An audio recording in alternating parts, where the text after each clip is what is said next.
Hello everyone, आज हेर्न सक्नुहुन्छ हाम्रो कार्यक्रम सफलतापूर्वक शान्तिपूर्वक नै रहेको थियो। भयो पनि जुन राम्ररी भयो पनि जुन मैले एक्सपेक्टेसन राखेको थिएँ मान्छेहरूको भेला त्यो चाहिँ खासै नभए तापनि हेर्न सक्नुहुन्छ मैले थोरै बोलेर एउटा आम नागरिक भएर बोलेर भए पनि यहाँ हेर्न सक्नुहुन्छ मान्छेहरू कतिजना भेला हुनुभएछ भने अझै हाम्रो आवाज हरेक प्रत्येक व्यक्तिले उठाएको भए कति हुन्छ। मान्छेले चाहे भने जसरी पनि आफूलाई उ गर्न सक्नुहुन्छ। त्यहाँ हेर्न सक्नुहुन्छ मेरो एकजना साथी दिदी एउटा सानो नानी लिएर बसिराख्नु भएको छ यहाँनिर जस्टिसको लागि। साथै त्यहाँ एकजना दिदी पनि हुनुहुन्छ जसले भन्नुभयो बुनु म तिम्रो भिडियो हेर्ने बित्तिकै म कुदेर आएँ भनेर। मैले तिम्रै भिडियो हेरेर कुदेर आएँ। जब मैले भिडियो बनाउँदाखेरि यति मान्छेसम्म आज पुगिरहेछ भने तपाईँहरू बनाउँदाखेरि अझै कति मान्छेसम्म पुग्छ।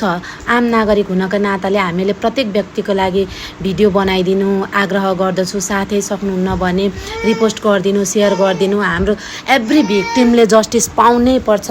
हाम्रो लक्ष्मी राजवंशी बहिनीले न्याय पाउनै पर्छ। साथै लक्ष्मी राजवंशीको एकदम छानबिन कडाइका साथ हुँदैछ। नाम खुलेको छैन। उहाँको नाम भन्नाले एकजना चौधरी अनि एकजना तामाङ साथै एकजना अझै पनि साथीको इन्भल्भ हुनुहुन्छ त्यो खबर आएको छ होइन। आशा छ चाँडै नै हामी न्याय पाउने छौँ होइन।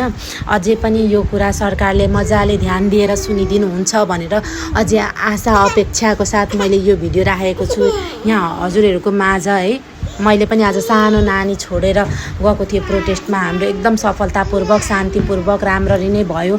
सक्दो यो भिडियोलाई सेयर गरिदिनु होला। धन्यवाद।